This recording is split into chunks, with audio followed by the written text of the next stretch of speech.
Hello, maganda guys sa ating lahat. Kamusta kayo? Okay, sana kayo maayos lang. At alam kong malungkot dahil hindi tayo nagkakasama-sama. At alam ko nami-miss niyo ang pag-aaral. Gusto niyo mag-aral ng mabuti. Nami-miss niyo lahat ng lesson at mga libro. Pero konting tiis lang. Alam kong miss na miss niyo na ang pag-aaral. Marahil kayo'y nangangalay na ang inyong mga paa at nangangatal na sa pagnanais niyo mag-aral. Pero ilang linggo lang naman to at alam ko malalampasan natin to. At dahil sa pagnanais din natin na makapag-aral ng salita ng Diyos, minabuti natin na gumawa ng ganito. Sa katunayan, hindi ko sana gagawin ito dahil baka naman walang manonood. Pero hindi ko rin naman alam kung paano natin gagawin na tayo makapag-aral ng salita ng Diyos. Kaya ngayong gabi na ito ay tayo ay mag-aaral ng salita ng Panginoon. Patuloy tayo mag-aaral ng salita ng Diyos dahil ako naniniwala na wala tayong magagawa kung wala ang Panginoon. Marahil sa tingin mo ay ikaw ay malakas, marahil sa tingin mo ay kaya mo naman ang mga nangyayari sa panahon natin ngayon. Pero darating tayo sa punto, lagi kong sasabihin yan sa inyo, darating tayo sa punto na kakailanganin natin ng Panginoon. So huwag na nating paabutin sa ganung mga bagay. Kung meron namang mga salita na pwede nating panghawakan at gamitin lalo na sa mga panahong ito. Kaya tayo magsimula na sa pag-aaral at itong lesson natin ay unang lesson, unang part natin ng ating aralin, ng ating pag-uusapan ay ano ba naging bunga ng kaligtasan.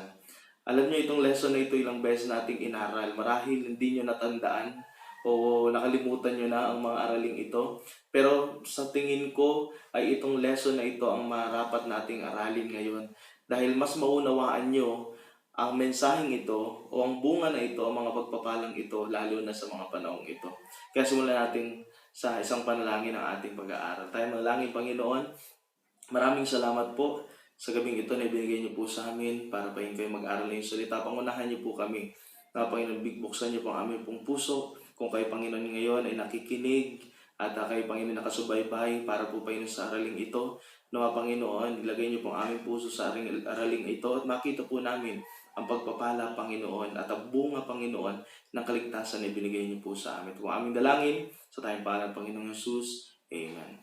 So, kaya gaya na sinabi ko, ang ating pag-aaralan ay bunga ng kaligtasan. At bago natin maaral o bago natin tingnan ang ilang mga bagay patungkol dyan, ang una mong dapat siguraduhin ay kung ligtas ka na ba. Kasi hindi kailanman magkakameron ng bunga kung wala ka naman talagang kaligtasan, hindi mo pa nakikilala ang Panginoon sa buhay mo. Alam niyo, ang kumakalat na virus na ito ay hindi basta-basta. Yung nakaraan lang, narinig ko mula kay Mick Subiri, narinig ko kay Christopher De Leon, sila na may maingat sa kanilang sarili. Sila naman ay sumusunod sa anong dapat sundin para sila ay makaiwas sa ganitong sakit. Pero sila ay nagkaroon ng ganitong karamdaman. Kaya kung sa tingin natin ay ito naman ay simple lamang, ay wag nating tingnan ganon. Sapagkat alam ko, naniwala ako ng Diablo ay gagawa ng paraan para tayo ay tumigil, para tayo ay manghina. At marahil isa ito sa ginagamit niya para tayo ay tumigil sa anumang ginagawa natin sa Panginoon. Pero alam kong hindi ito dapat dahilan. Kaya ingatan ninyo ang inyong sarili. Ngayon, ang nais ko lang puntuhin, paano kung wag naman sana mangyari, paano kung dumating sa panahon o sa mga nangyayaring ito ay tamaan tayo ng ganitong sakit? O kaya naman hindi tayo magkasakit pero kunin tayo ng Panginoon ngayong gabing ito. Sana'y wag naman. Ngayon, I hope makilala mo o nakilala mo na ang Panginoon bilang Panginoon sa sariling tagapagligtas. Kung sa tingin mo kaya ka pupunta ng langit dahil ikay mabait, sabi ng Biblia sa Ephesians 2:8 and 9, hindi sa pamamagitan ng gawa. Yes, tamang maging mabuti, tamang maging mabait. Hindi ko sinasabing mali yan, pero hindi yan ang paraan ng kaligtasan. Hindi rin sa magitan ng relihiyon na meron ka. Kung sa tingin mo, pinangahawakan mo pa rin relihiyon na meron ka, pasensya na, nais kong sabihin sa hindi pa rin yun ang paraan. Kung sa tingin mo ang paraan para ikay pumunta ng langit ay dahil sa pagpapabautismo mo, sa tingin mo ay dahil sa ikaw ay nanalangin naman palagi, sa tingin mo naman ikaw ay mabuting tao at di ka naman ganun kasama, nais kong sabihin na hindi yun ang paraan. Ang tanging paraan ay si Jesus lamang. Sabi ni Jesus, John 14:6, He is the way, the truth, and the life. No man cometh to the Father but by me. Si Jesus lang ang tanging daan. So, kung ikaw ay naligtas at nakakilala sa Panginoon, may bunga yan. Hindi basta-bastang ibinigay ng Diyos yan sa iyo nang wala lang. Naniniwala ako na may dahilan lahat ng mga bagay na yan. At kung ang dahilan lang ng kaligtasan ay pupunta ng langit, dapat kinuha na tayo ng Panginoon. Pero hindi niya tayo kinukuha pa. Ibig sabihin, mayroon siyang dahilan para sa atin. At ako naniniwala ang unang yon ay para ipaalam ang mga naging bunga ng iyong kaligtasan. Simulan natin. Ang unang bunga ng kaligtasan, sabi ng John chapter 1 verse 12, marami sa ulo niya na, alam niyo na ang verse na yan. Ang sabi ng John chapter 1 verse 12, akin lang bubuksan ng mabilis, pero sa ulo ko naman yung verses na narito. Sabi di John 1:12, but as many as receive Him, to them gave He power to become the sons of God, even to them that believe on His name. Tayo binigyan ng Panginoon ng karapatang maging anak ng Diyos. Hindi ka ba natutuwa? Hindi ka anak ni Mayor Vico. Okay? Hindi ka anak ni Presidente Duterte. Hindi ka anak ng pinakamayamang tao sa mundo. Anak ka ng Panginoon. Ang sabi dito. At bilang anak tayo ng Panginoon, anong dulot nito sa atin? Anong mararamdaman natin? Diba?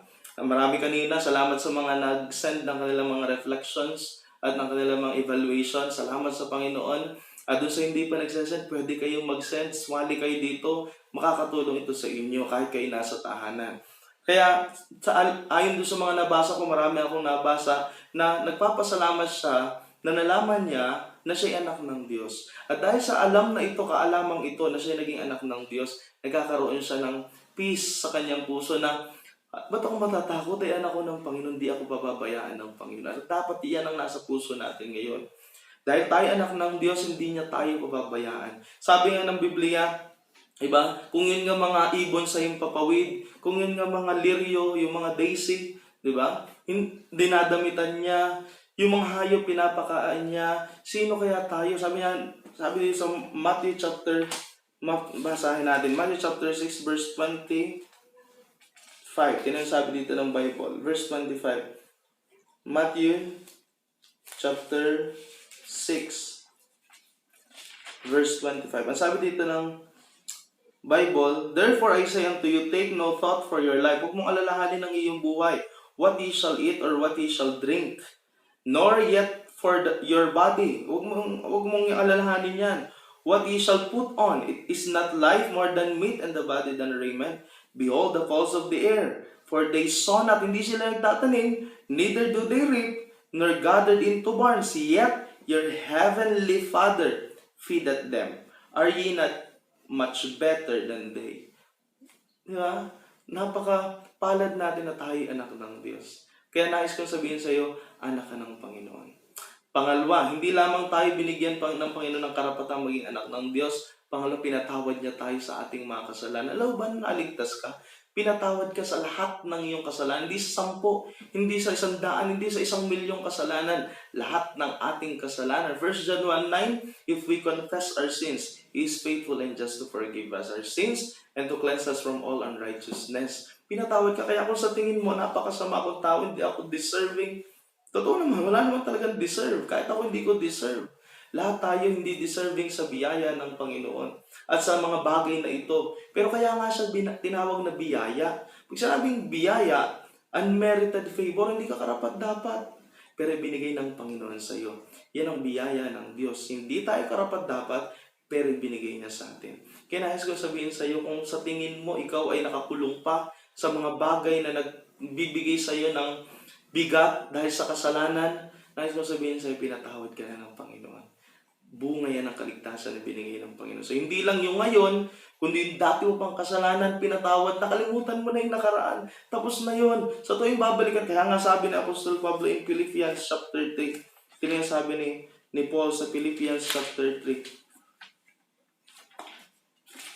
yung mga verses ay pumapasok lang ulit sa mga hindi ko na isulat sa ating outline, pero binibigay ng Panginoon sa Philippians 3:13. Sino sabi ni Paul? Brethren, I count not myself to have apprehended, but this one thing I do, forgetting those things which are behind and reaching forth unto those things which are before. Sabi niya, kinakalimutan ko na yung mga bagay na dating nangyari. Kinakalimutan ko na yung dating buhay ko. Ngayon, ang aking tinutungo ay kung ano yung gustong ipagawa ng Panginoon sa akin. Reaching forth unto those things which are before. At sabi ng verse 14 ng Philippians 3, I press toward the mark for the prize of the high calling of God in Christ Jesus. Kaya kapatid, kung ikay nakakulong pa sa bigat ng kasalanan mo, patawarin mo ng kasalanan mo. Pinatawad ka na ng Panginoon. Okay? At bilang pinatawad ka na ng Panginoon, patawarin mo ang sarili mo at gawin mo kung anong gusto ng Panginoon sa buhay mo. May pag-asa ka pa. Kung sa tingin mo wala ka ng pag-asa, may pag-asa ka pa. Malaki man ang kasalanan mo, nais ko sabihin sa iyo, pinatawad na yan ng Panginoon. At pangatlo, na pangako ng Panginoon sa inyo, binigay ng Panginoon sa ating pangako, kapayapaan. Romans chapter 5 in verse 1, ang sabi dito ng Romans chapter 5 verse 1, I hope nagbubukas kayo ng mga Bible habang nakikinig kayo dito at minamarkahan nyo ang inyong mga Bible para makita nyo, kailangan nyo ito. Isang araw, hahanapin nyo ang salita ng Diyos at ito'y sandata natin. Ang sabi dito sa Romans chapter 5 verse 1. Romans 5 verse 1. Lagyan nyo ng marka ang inyong Biblia para makita nyo. Therefore, being justified by faith, dahil sa pananampalataya sa Kanya, hindi sa gawa, hindi sa relihiyon, we have peace with God through our Lord Jesus Christ. Meron na tayong kapayapaan. Alam niyo ba ang klase ng kapayapaan na binigay ng Diyos sa atin? John chapter 14 verse 26. John chapter 14 in verse 26. Ang sabi dito, peace I leave with you. Peace I give unto you. Ang Panginoon nagsasalita dito not as the world giveth. Itong kapayapaan na ito hindi galing sa mundo. Ito'y galing sa Panginoon. Not as the world giveth, give I unto you. Let not your heart be troubled. Huwag kang mangamba. Huwag kang matakot. Neither let it be afraid. Binigyan ka na ng Panginoon ng kapayapaan. Hindi ka ba makatulog dahil sa mga alalahanin? Hindi pa tapos ang inyong mga online classes? Di ba? Hindi pa tapos ang mga bagay na pinagdadaanan. May problema ka sa tahanan. Ibigay mo sa Panginoon. Lahat ng kabilisan mo, ibigay mo sa Panginoon. Kasi binigyan ka na niya ng Panginoon. Binigyan ka na ng Panginoon ng kapayapaan. And last, sabi ng Biblia, ang apat na pangako ng Panginoon, hindi ka lang binigyan ng karapatang maging anak ng Diyos. Hindi ka lamang pinatawad sa lahat ng iyong kasalanan. Hindi ka lamang binigyan ng kapayapaan. Pang-apat, binigyan ka ng buhay na walang hanggan. Okay? Ano bang meron sa buhay na walang hanggan? Sa kanya mismo pangalan, walang hanggan na buhay. Okay? Pangako ng Panginoon. Sabi ng John, 1 John chapter 5 verse 11 and 12, this is the record that God had given to us eternal life. And this life is in His Son. Okay? He that hath the Son. Meron ka na bang, tinanggap mo na bang Panginoon? Say amen. Amen. Salamat sa pagtugon. Okay? Sabi ng Biblia, he that hath the Son hath life. He that hath not the Son of God hath not life. Walang buhay. Kaya binigyan ka ng Panginoon ng buhay na walang. John 3:16, for God so loved the world. Sabahin mo ako, that He gave His only begotten Son, that whosoever believeth on Him should not perish, but have everlasting life. Binigyan tayo ng Panginoon buhay na walang hanggan. Okay? Kaya kung kunin man tayo ng Panginoon, huwag kang mag-alala, meron tayong langit na tahanan. Huwag kayong matakot. Alam ko, sa ganito mga panahon, may mga katatakutan tayo. Natatakot kayo sa inyong mga, para sa kalagayan ng inyong mga magulang, kapatid. Pero alam nyo, bago nyo katakutan yun, ito munang itanong nyo sa inyong sarili. Nakakilala na ba sa Panginoon ang inyong mga mahal sa buhay? Ikaw na makakasagot niyan. Kung sa tingin mo hindi pa siya nakakilala, nawa, bago mo sagutan ng mga online classes mo, bago mo matapos ang iyong Mobile Legend, okay? Sana huwag na tayo maglaro noon. Magbigay tayo ng oras sa pagbasa ng Biblia. Bago mo pa mapangasawa ang asawa mo sa adorable home, bago yun. Okay? Ang iyong hanapin, ang tanungin, ay nabahaginan ko na ba ng salita ng Diyos ang aking mga mahal sa buhay? Kasi isang araw, pag kinuha sila ng Panginoon, hindi man sa COVID-19, ano mang mangyari dito? Pero kung kukunin sila ng Panginoon, hindi pa nakakilala sa Panginoon, wala sila nitong apat na ito. Una, wala silang karapatang maging anak ng Diyos. Di pa sila pinapatawad sa kanilang kasalanan. Pangatlo, wala silang kapayapaan. At pang-apat, wala pa silang buhay na walang hanggan sa langit na bayan. Kaya hamon ko sa iyo ngayong gabi, na patuloy ka mag-aaral ng salita ng Diyos. Pagkatapos nito, pag napanood mo na, kayo magpo-post ng pattern ulit para mabasa ninyo ang Bible. Huwag nyo sayangin ang oras ninyo. Sayang ang panahon. Pwede nyo matapos ang Biblia. Aralin ninyo. Ang dami nyo makikita sa Bible na hindi nyo pa narinig. Marahil hindi tinuro sa inyo pero may kitang mali ang tinuturo sa iyo. Basahin mo lang ang salita ng Diyos. Kaya bigyan nyo ito ng panahon. Ito ang kailangan mo. Itong pangahawakan mo. Sabi ko nga doon sa aking ginawang quotation, sabi ko doon, spiritual lockdown will lead you to spiritual knockdown. Ano ibig sabihin nun? Pag hinayaan natin ang spiritual na lockdown din, di tayo nag-aaral ng salita ng Diyos, di tayo nananalangin, di tayo nakikinig ng salita ng Panginoon, di natin siya hinahanap sa buhay natin, di natin siya pinupuri sa buhay natin, it will lead you to spiritual knockdown. Bagsak ka. Kahit pa ikay matagal ng mananampalataya, babagsak ka. Kaya walang malakas na Kristiyano pagdating sa kasalanan. Walang malakas na Kristiyano pagdating sa mga problema. Okay? Ang kailangan natin yung lakas na nanggaling sa Panginoon. Kaya nawa, tayo pinagpala ng unang lesson natin at magpapasa ko, pagtatry ako maggawa ng mga video kahit nakakapagod, maghapon, tatry kong gumawa. Papasa ko sa inyo, pati lesson, sisulat nyo, markahan ninyo. At dito ko lagi ipopost sa YouTube channel na ito. Marami na akong na-post na, may ilang na ako na-post dito, pero hindi ko naman ipinapaano sa inyo. Pero wala lang akong ibang maisip na paraan para mas mapanood nyo ito ng maayos. Kaya pwede kayong magpapasa ulit ako, punta kayo dito sa page na ito, sa YouTube channel na ito. Hello mga kasid. Hindi ko alam, hindi naman ako marunong nun. Pero sige, panoorin ninyo at mag-aaral tayo ng salita ng Diyos. Kung kaya nyo mag-comment sa baba at kayo ay maglagay ng reflections nyo, maganda. Doon sa ating mga Bibles natin, magsulat kayo ng reflection. Saglit lang, hindi magtatagal ng napakatagal na panahon. 2 to 3 minutes, tapos muna. At kaya sana magpatuloy ka sa pag-aaral ng salita ng Diyos.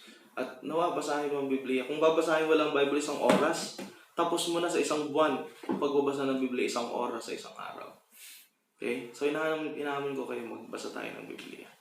Pagpalain tayo ng Panginoon, stay safe, at huwag tayong palabas-labas kung saan. Gawin natin manalangin, mag-aaral ng Biblia, and magkita-kita tayo sa mga susunod na kung magkikita pa tayo sa pasokan. Maraming salamat, pagpalain tayo ng Panginoon. Magandang gabi.